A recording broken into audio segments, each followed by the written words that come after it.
स्नान यात्रा का दर्शन करेगा, बोलते उन सबको वैकुंठ धाम की प्राप्ति होगा। इसलिए खुले आकाश के नीचे में जगन्नाथ जी का वहां पर स्नान वेदी है। तो समस्त देवगण, देवर्षिगण, महर्षिगण ब्रह्मा जी को साथ लेकर के पुरुषोत्तम धाम में आगमन करते हैं और ब्रह्मा जी के पौरोहित्य में, ब्रह्मा जी वहां पुरोहित बनते हैं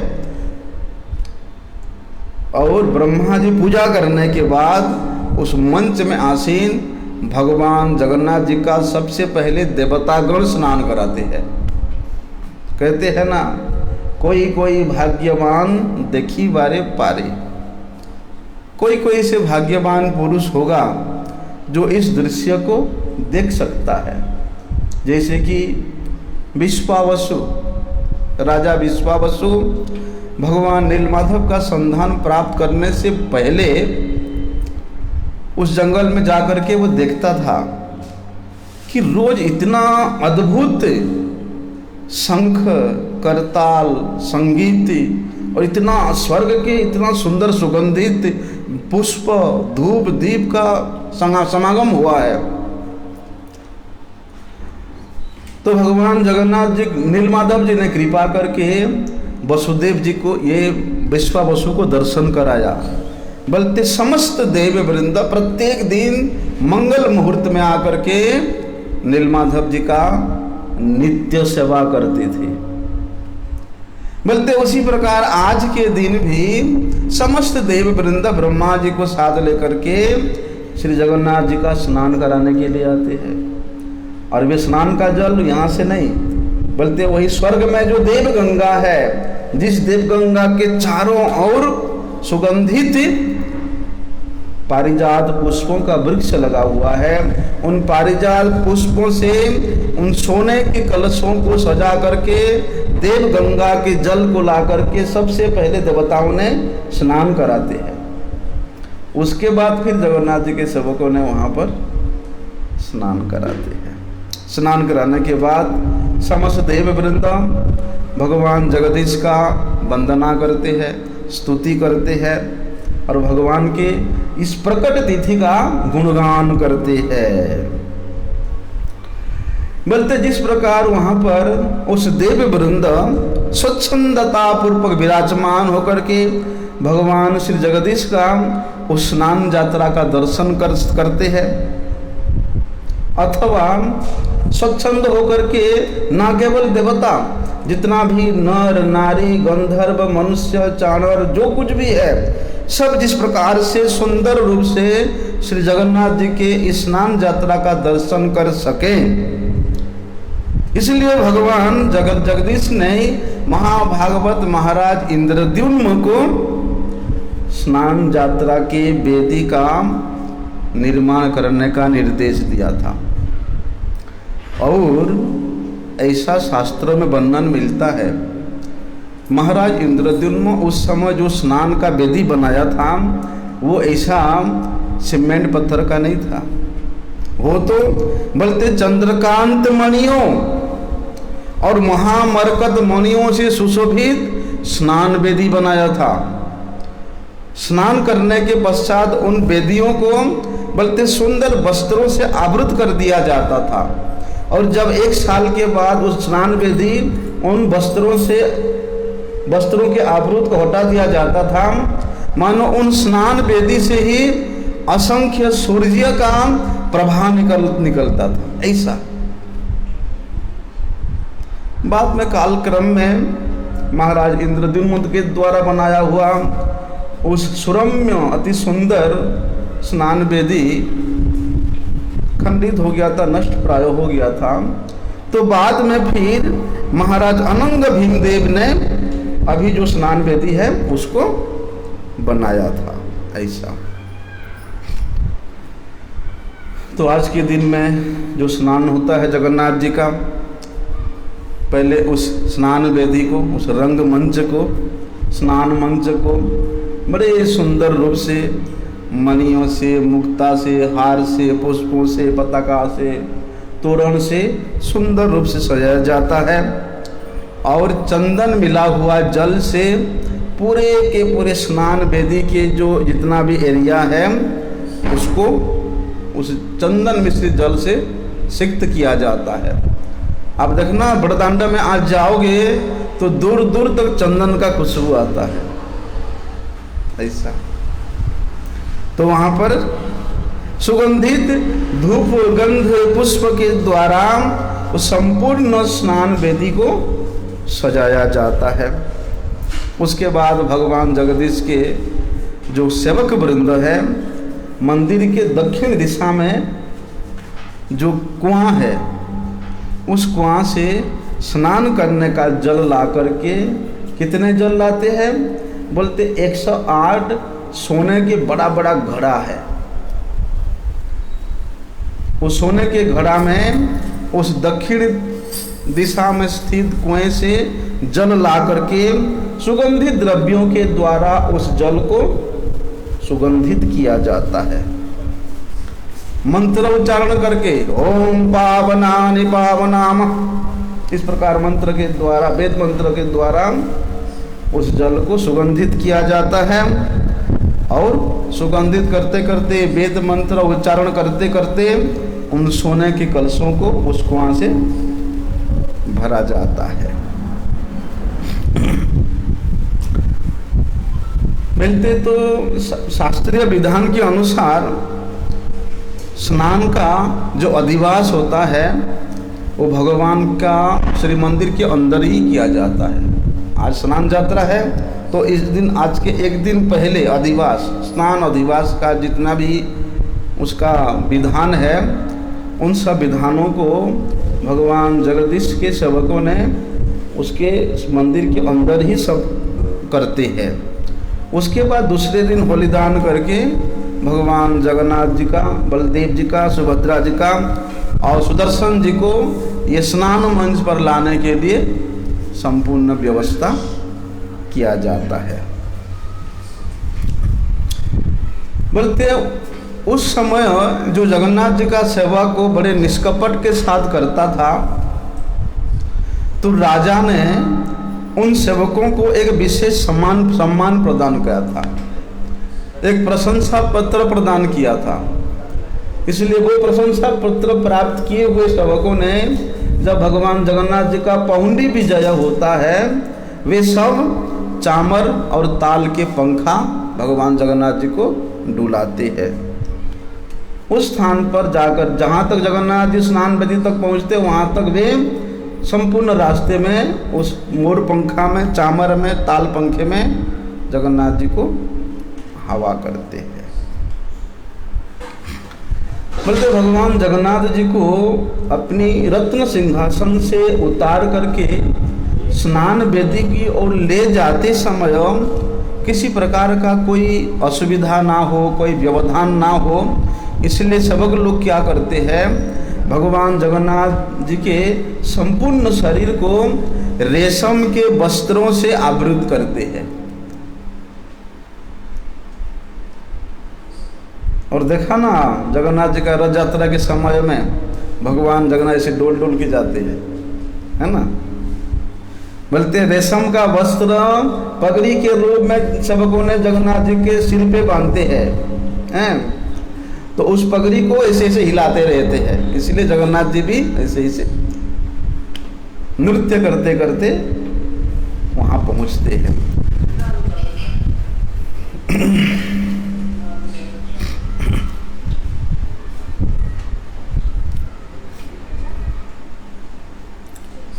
बोलते उस समय जब जगन्नाथ जी को श्री मंदिर से स्नान वेदी की ओर ले जाया जाता है तो समस्त जगत के जितने भी लोग हैं भगवान जगन्नाथ जी का दूर से दर्शन करके अपने आप को कृतार्थ करते हैं।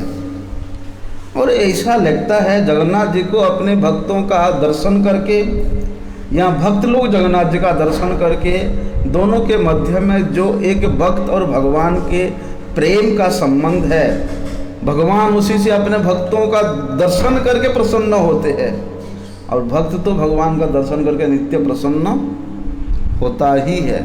इसलिए जगन्नाथ जी आज इतने दिनों बाद श्री मंदिर से बाहर आते हैं स्नान करने के उद्देश्य से, लेकिन जितना प्रसन्नता लेकर के आते हैं वो तो अवर्णनीय, वर्णनीय से भी अतीत है।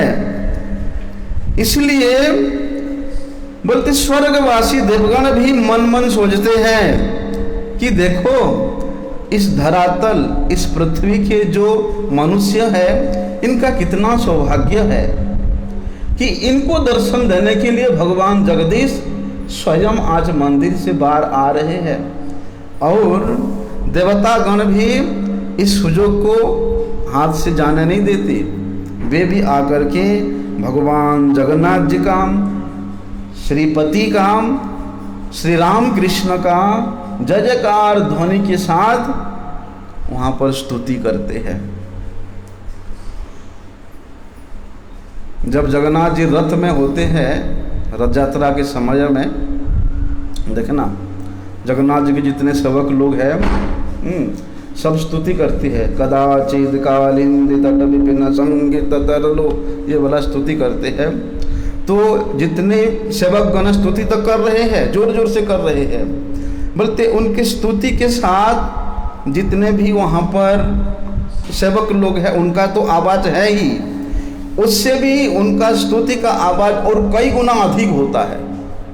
कभी आप लोगों ने ध्यान देना उस समय होते तो बोलते उनके साथ देवताओं के साथ साथ सेवक गण भी करते हैं, अथवा सेवक गणों के साथ साथ देवता लोग भी वहाँ पर स्तुति का उच्चारण करते हैं।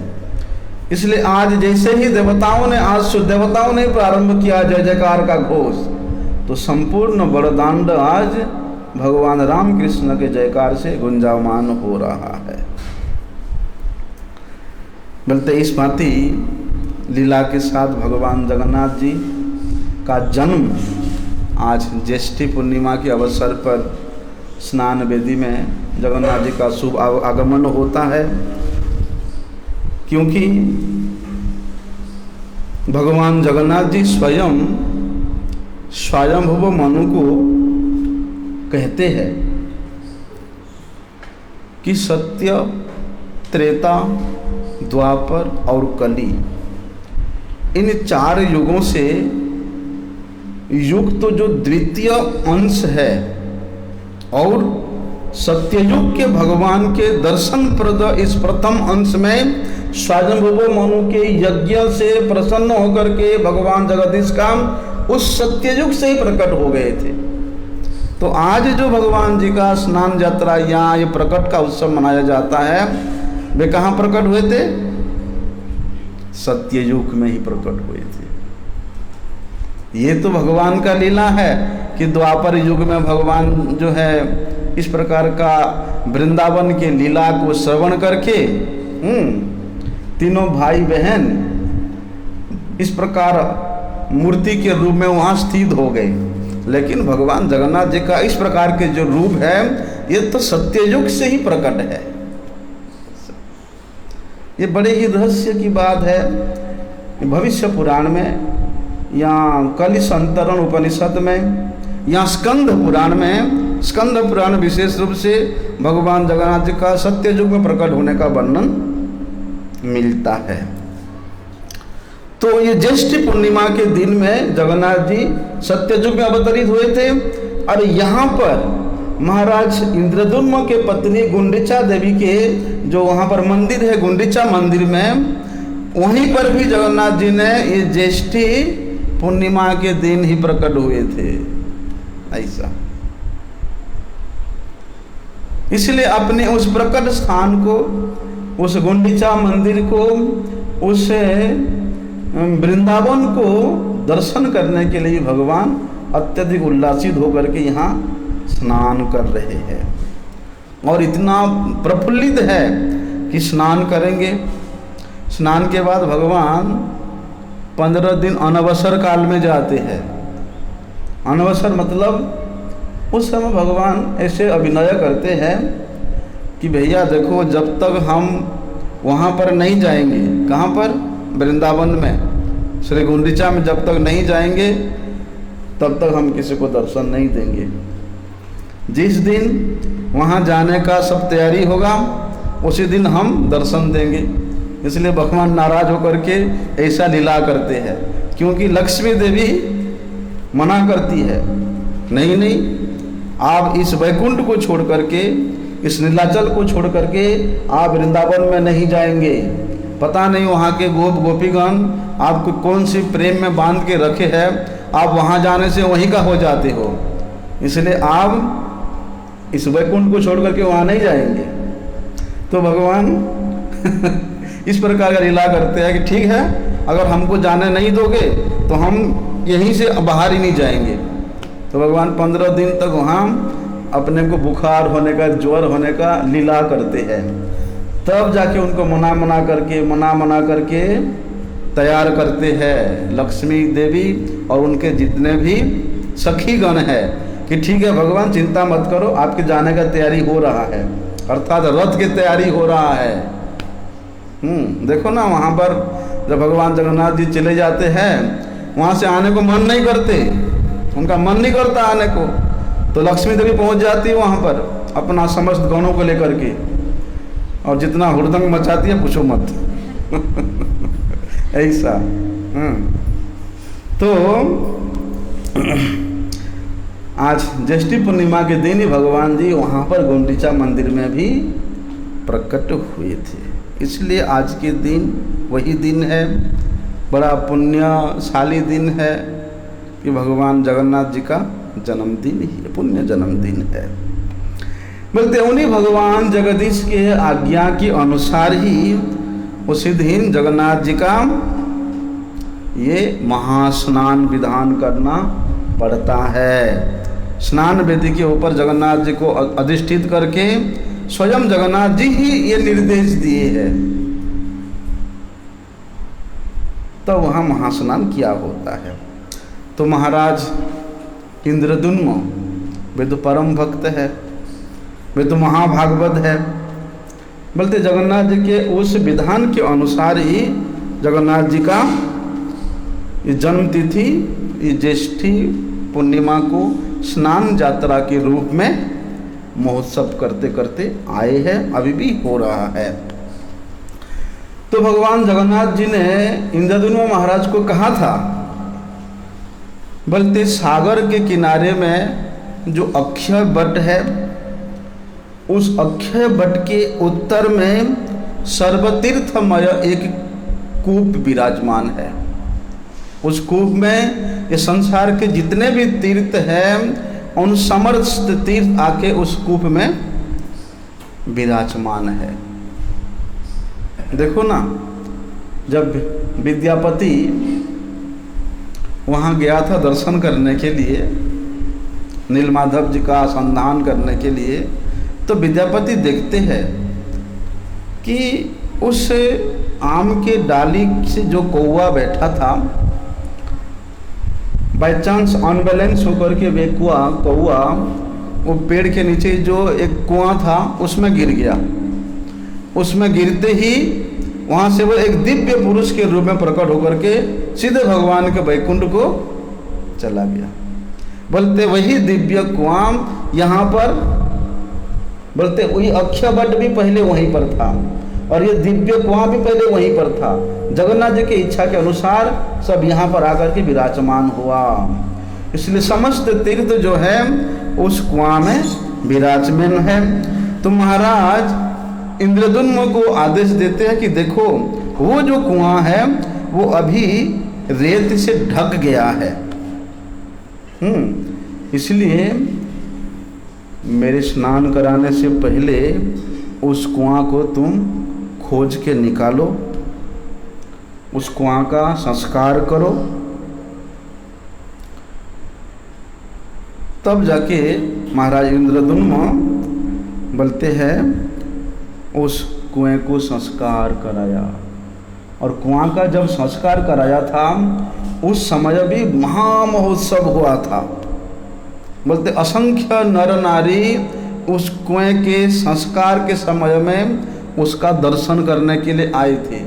आज भी उड़ीसा में एक प्रथा है, जिस प्रकार से कोई घर बनाता है, मंदिर बनाता है, उसका प्रतिष्ठा होता है, महोत्सव होता है तो ऐसे कोई जगह में से कुआं बनता है पीने, जल पीने के लिए। पहले तो कुआं ही होता था, कुआं बनता था तो उस कुएं का प्रतिष्ठा होता था। आसपास के गांव के लोग उस प्रतिष्ठा महोत्सव में आते थे, सबको वहाँ भंडारा खिलाया जाता था। तो जगन्नाथ जी के निर्देश से उस कुएं का भी संस्कार करके प्रतिष्ठा किया गया। बल्कि चतुर्दशी के दिन में उस कुएं का संस्कार किया। तब ब्राह्मणों ने सोने की कलश से उस सर्वतीर्थमय कुएं से जल निकाल करके ब्रह्मा जी के साहचर्य में, उस समय ब्रह्मा जी आए थे, उस कुएं का संस्कार करने के लिए कौन आया था? ब्रह्मा जी आए थे। इसलिए जितने भी ब्राह्मणों को ब्रह्मा जी लेके आए थे, उन सब ब्राह्मणों ने उन कुएं से सोने की कलशों से जल निकाल करके ब्रह्मा जी का पौरोहित्य में सबसे पहले यहाँ पर स्नान हुआ था। इंद्रद्युम्न महाराज के समय में देवता लोग ही सबसे पहले स्नान यात्रा किए थे इस कुएं से जल निकाल करके। तो इस प्रकार महाभागवत महाराज इंद्रद्युम्न के द्वारा प्रदत्त ये जो स्नान का महोत्सव है, ये स्वयं भगवान जगन्नाथ जी का आदेश था, निर्देश था। इसलिए पुरुषोत्तम क्षेत्र में उसी प्रकार के श्री स्नान यात्रा अनुष्ठित होती रहती है। जगन्नाथ जी जहाँ जहाँ भी जगन्नाथ जी का श्री विग्रह है, उसी स्थान पर श्री जगन्नाथ जी का स्नान यात्रा होता है। तो ऐसा शास्त्रों में वर्णन आता है, जिस प्रकार रथ यात्रा के दिन में अगर कोई छोटा सा एक रथ के स्वरूप को भी बना करके वहाँ जगन्नाथ जी को अधिष्ठित करके उसको वे खींचता है तो उसका सद्यत मुक्ति हो जाता है। बोलते उसी प्रकार आज के दिन भी जहाँ जहाँ भी जगन्नाथ जी का श्री विग्रह स्थापित हुआ है, स्नान यात्रा होता है, जो स्नान का दर्शन करते हैं, स्नान जल का चरणामृत लेते हैं, आज के दिन विशेष रूप से स्नान यात्रा के बारे में जो लोग श्रवण करते हैं महिमा को, बोलते हैं वे भी समस्त प्रकार से पापों से मुक्त होकर के वैकुंठ को प्राप्त होते हैं। तो इस प्रकार स्नान होता है। स्नान के उपरांत भगवान जगन्नाथ बलदेव जी को गणेश वेश में, गजानन वेश में, हाथी के वेश में उनको सजाया जाता है। हाथी के वेश में क्यों सजाया जाता है, उसका भी एक लंबा लीला है। उस ब्राह्मण, उस दाक्षिणात्य देश का ब्राह्मण जो कि वेद पढ़ता था, विशेष रूप से ब्रह्म पुराण पढ़ता था, और उसमें ब्रह्मों के बारे में विशेष वर्णन है। लेकिन वे ब्राह्मण था, गणेश जी का भक्त था, तो वे सबको पर ब्रह्मों को भी गणेश जी के रूप में देखता था। तो उस ब्रह्म पुराण में पढ़ते पढ़ते उनको मिला, अरे नीलाचल श्रीधाम पुरुषोत्तम में साक्षात ब्रह्म विराजमान है, और ब्रह्मों का जो दर्शन करता है, ब्रह्मों का दर्शन करने मात्र से ही जीव मुक्त हो जाता है। तो वे ब्राह्मण सोचता है, अरे मैं कहाँ अपने संसार में पड़ा हुआ हूँ, यहाँ अपने परिवार में कितना झंझट है, चलो जब इस धराधाम पे नीलाचल धाम में साक्षात ब्रह्म विराजमान है तो उनका दर्शन करके हम भी मुक्त क्यों ना हो जाए। तो ऐसा सोच करके वे ब्राह्मण वहाँ से अपने झोली उठाया और चल पड़ा, और ब्राह्मण जहाँ जाता वही ब्रह्म पुराण लेके ही जाता था। अब पैदल आते आते आते जगन्नाथपुरी के पास पहुँचा, और उस दिन स्नान यात्रा था। अभी हजारों लोग, सब लोग स्नान यात्रा जगन्नाथ जी का दर्शन करके वापिस जा रहे हैं अपने अपने गांव में। तो रास्ते में 18 नला में वे ब्राह्मण बैठ के सोचता है, अरे ऐसा कैसा शास्त्र के वाणी, ऐसा मिथ्या कैसे हो सकता है कि नीलाचल में साक्षात ब्रह्म विराजमान है और ब्रह्म का दर्शन करने मात्र से मुक्ति हो जाती है। अगर यहाँ ब्रह्म विराजमान होता और ये असंख्य नर नारी बोलते हैं कि हम भगवान का दर्शन करके वापिस जा रहे हैं, तो वापिस क्यों जाते हैं ये लोग? सबको तो मुक्त हो जाना चाहिए।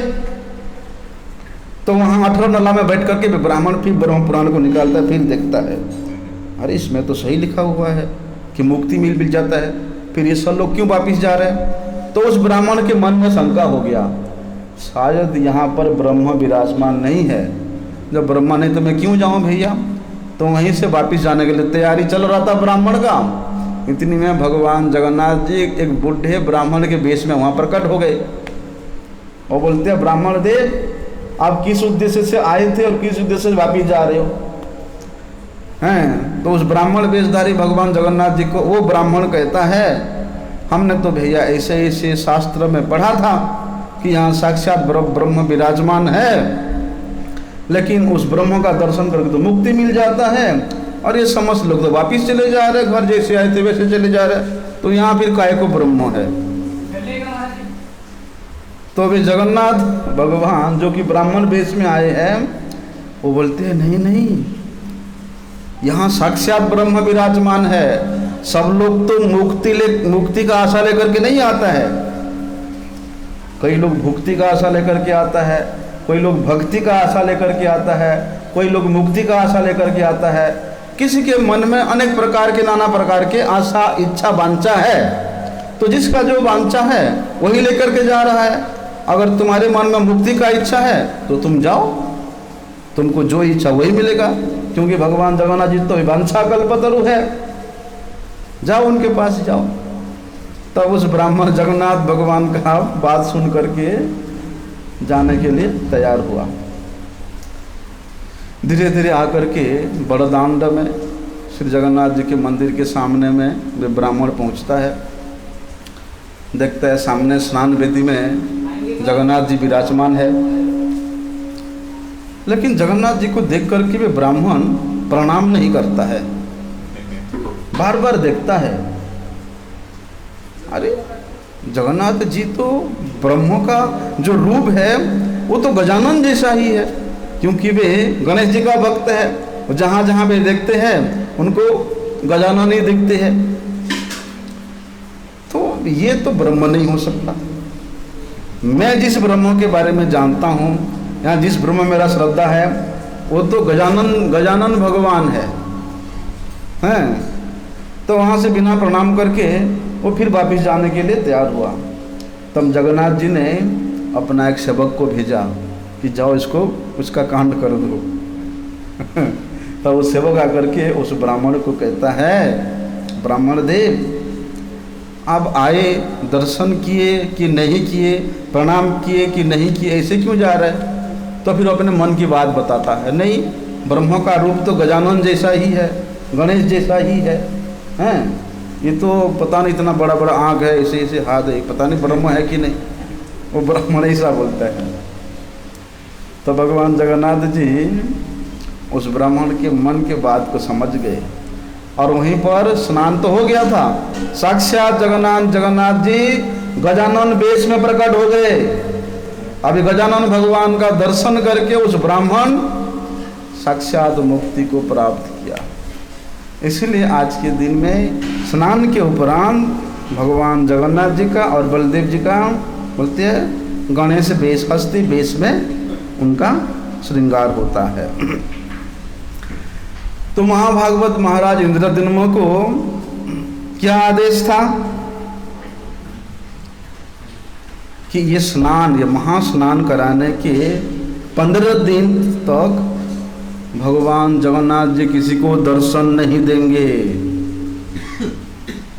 बोलते ये 15 दिन में वो अपना जितना भी रूप है उन सब रूप को छोड़ देते हैं भगवान, अर्थात अंगरागहीन हो जाते हैं, और ऐसे विरूप अवस्था में भगवान किसी को दर्शन नहीं देते हैं। वर्णन वहाँ पर आता है शास्त्र में ऐसा कि ततः 15 अहनि स्नापरित्वा तुमाम नृप अचित्रम वा विरूपम वा न पश्येत कदाचन। शास्त्र में ऐसा वर्णन है कि भगवान जगन्नाथ जी का ऐसा आज्ञा है कि उनकी आज्ञा के अनुसार ये 15 दिनों तक श्री मंदिर के दरवाज़ा बंद रहता है। तो इस अवधि में किसी का दर्शन नहीं हुआ था। तो इसको क्या कहते हैं? अनवसर काल। जब स्नान यात्रा का समय आता है तब भगवान श्री चैतन्य महाप्रभु इतना हर्षोल्लासित होते थे, अपनी समस्त भक्तों को लेकर के उस बड़दांड में खूब नृत्य कीर्तन करते थे जब स्नान यात्रा होता था।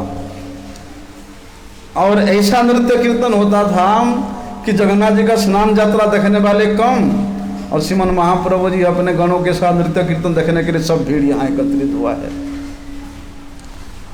जब तक स्नान होता है तब तक श्रीमन महाप्रभु उस संकीर्तन के माध्यम से एक टक नृत्य ही करते रहते हैं। स्नान के बाद दूसरे दिन जैसे अनवसर काल प्रारंभ होता है तो श्रीमन महाप्रभु जी से और नीलाचल में रहा नहीं जाता, पुरी धाम में उनके विरह में रहा नहीं जाता। एक दिन एक क्षण भी उनके दर्शन किए बिना वे कैसे रह सकते हैं। इसलिए वे अत्यंत दुखी होकर के कातर स्वर में श्री जगन्नाथ जी को पुकारते पुकारते वे समुद्र के किनारे किनारे होते हुए आलालनाथ जाते हैं। और आलालनाथ में जाकर के भगवान श्री चैतन्य देव जगन्नाथ जी के प्रेम में आविष्ट होकर के बोलते जिसको स्पर्श करते वही प्रेममय हो जाता है। पाषाण को भी स्पर्श करते हैं वे पाषाण भी पिघल जाता है। ऐसा विरह, ऐसा प्रेम कि जगन्नाथ जी फिर कब दर्शन देंगे, फिर कब दर्शन देंगे। तो वहीं पर आलालनाथ में ही साक्षात जगन्नाथ जी श्रीमन महाप्रभु जी को अपने स्वरूप का दर्शन कराते थे जितने दिन वहाँ रहते थे। तो श्रीमन महाप्रभु जी जहाँ जाते थे समस्त भक्तजन उनके नित्य पार्षद भी वहीं पहुँच जाते थे। बस फिर वहीं पर 15 दिन तक श्रीमन महाप्रभु जी अपने गणों के साथ को प्रेम में नृत्य कीर्तन कथा में वहाँ के वासियों को भी आनंदित करते थे और स्वयं अपने पार्षदों को लेकर प्रेम में प्रमत्त रहते थे। इसलिए इस अनवसर काल में विप्रलंब भात में आश्रित होकर के गौड़ीय वैष्णव जन श्री गौरांग महाप्रभु जी की लीला का अनुसरण करते हैं और आलालनाथ का दर्शन करने के लिए वहाँ पर जाते हैं।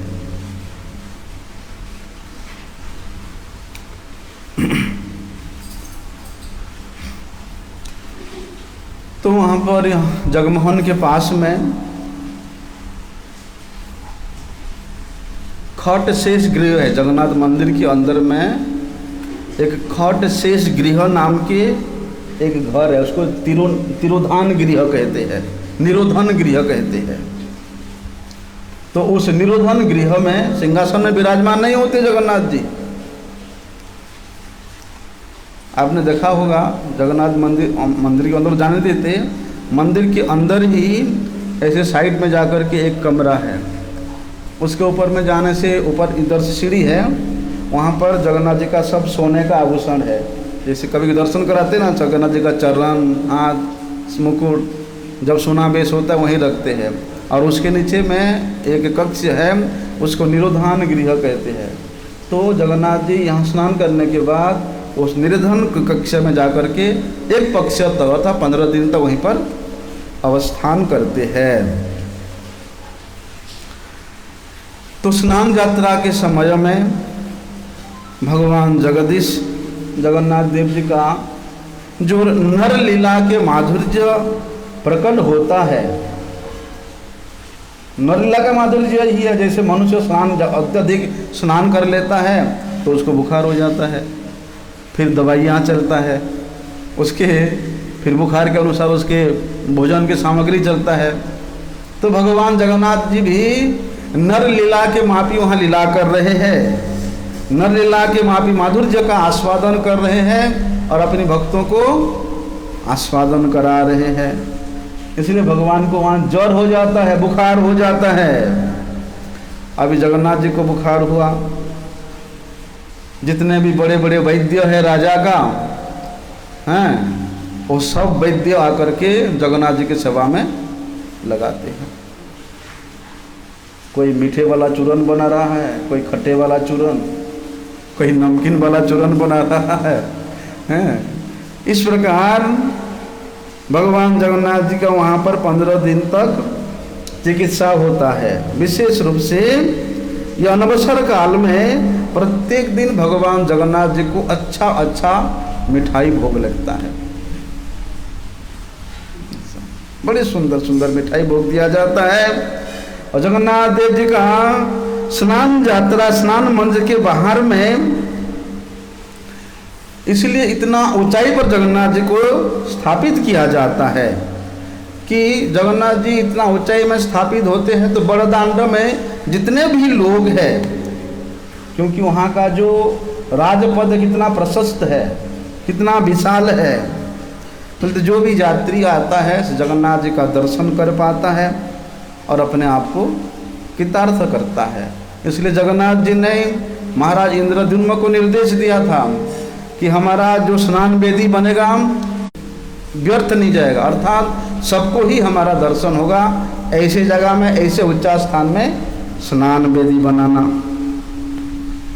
अब स्नान के बाद जो हमने सुना था पहले 12 मास में जो 13 पर्व होता है, 13 महोत्सव होता है, स्नान यात्रा के बाद जगन्नाथ जी का नेत्रोत्सव होता है। ये स्नान उत्सव हो गया, स्नान यात्रा उत्सव, उसके बाद जगन्नाथ जी का नेत्रोत्सव होता है। स्नान के बाद क्या होता है, श्री जगन्नाथ जी का, श्री बलदेव जी का, सुभद्रा जी का, सुदर्शन जी का अंगराग होता है। उन सबके अंगराग सेवा होती है और अंगराग में इतना सुगंधित अंगों के राग को लगाया जाता है।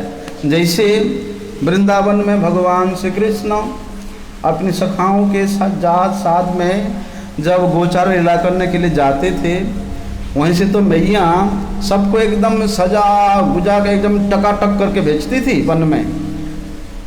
कितना सुंदर करके मैया सजाती लाला को, लेकिन वन में आते ही वही बंदरों के साथ कोई पेड़ पे चढ़ जाएगा, हैं? एक वृषभ होता है, बड़ा सा वृषभ सांड, उसके पीठ पे बैठ करके किसी तालाब में घुस जाएगा, वहाँ किचकिच होके आ जाएगा। सब श्रृंगार बिगाड़ के लाला तैयार है। अभी बलदेव जी क्या करते हैं, इधर उसको ज़बरदस्ती बुलाते हैं, अपने पास में बिठाते हैं और उसको अपनी अंगुछा से लाला को पहले साफ करते हैं। साफ करके उसको बोलते वन का जितना भी ड्रेस है पत्तों से उसका ड्रेस बनाते हैं, पत्तों का ड्रेस पहनाते हैं, फूलों का ड्रेस पहनाते हैं। और जो चंद्रराग मणि होता है, अलग अलग पुष्प का एक चंद्रराग मणि होता है, देखा होगा आप लोगों ने, कई प्रकार के पुष्प होता है, पुष्प के मध्य में एक अनुराग होता है, राग होता है, उसको ऐसे झाड़ोगे तो रंग गिरता है, देखा है। तो सब सखा लोग बोलते हैं वे राग, वे अनुराग, वे चंद्रकांत मणि को ढूंढ ढूंढ करके अलग अलग कलर का सब लोग तैयार करके रखते हैं।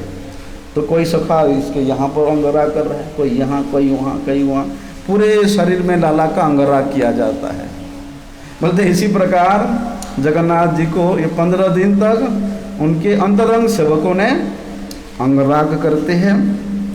अंगराग के समय में जो एक पक्ष होता है, ये 15 दिन का समय होता है, ये एक पक्ष का अनवसर काल होता है। उस समय जगन्नाथ जी किसी को दर्शन नहीं देते हैं। उसके बाद जगन्नाथ जी फिर नूतन रूप में, नूतन यौवन रूप में प्रकट होकर के अनेक प्रकार के वेशभूषा से सुसज्जित होकर के फिर दर्शन प्रदान करने के लिए फिर नाच के आते हैं रथ के लिए, ऐसे ऐसे करके खूब नाचते हैं जगन्नाथ।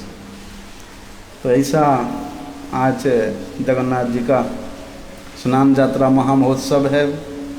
हमारे परम गुरुजी ने, हमारे गुरुजी ने, हमारे गुरुवर्गों ने जसड़ा में चाकदह स्थित जो जगदीश पंडित जी का श्रीपाद है, जहाँ पर जगदीश पंडित जी के प्रेम में वशीभूत होकर के स्वयं भगवान जगन्नाथ जी वहाँ पधारे हैं, वहाँ पर विशेष रूप से आज का अनुष्ठान होता है। और वहाँ का अनुष्ठान में हमारे गुरुजी इतना उद्दंड नृत्य करते थे जगन्नाथ जी का स्नान यात्रा के समय में, वास्तव में वे हमारे स्मरण योग्य है, क्योंकि गुरुजनों का, वैष्णव जनों का, गुरुपाद पद्म का किसी भी प्रकार से स्मरण, चाहे उनका नृत्य का स्मरण, उनका रूप का स्मरण, उनका कीर्तन का स्मरण, उनके प्रवचन का स्मरण, उनके चरण का स्मरण, किसी प्रकार से भी स्मरण हो जाए, वास्तव में वही स्मरण ही हमारा धन है, वही स्मरण ही हमारा संबल है, वही स्मरण ही हमारा जीवन सर्वस्व है। इसलिए वहाँ पर आज विशेष अनुष्ठान होता है, विशेष महोत्सव होता है। बहुत से नर नारीगण वहाँ उपस्थित होते हैं जगन्नाथ जी का स्नान यात्रा दर्शन करने के उद्देश्य से। वंशाकल्पतरुभ्यश्च कृपा सिन्धुभ्यैव च पतितानां पावनेभ्यो वैष्णवेभ्यो नमो नमः।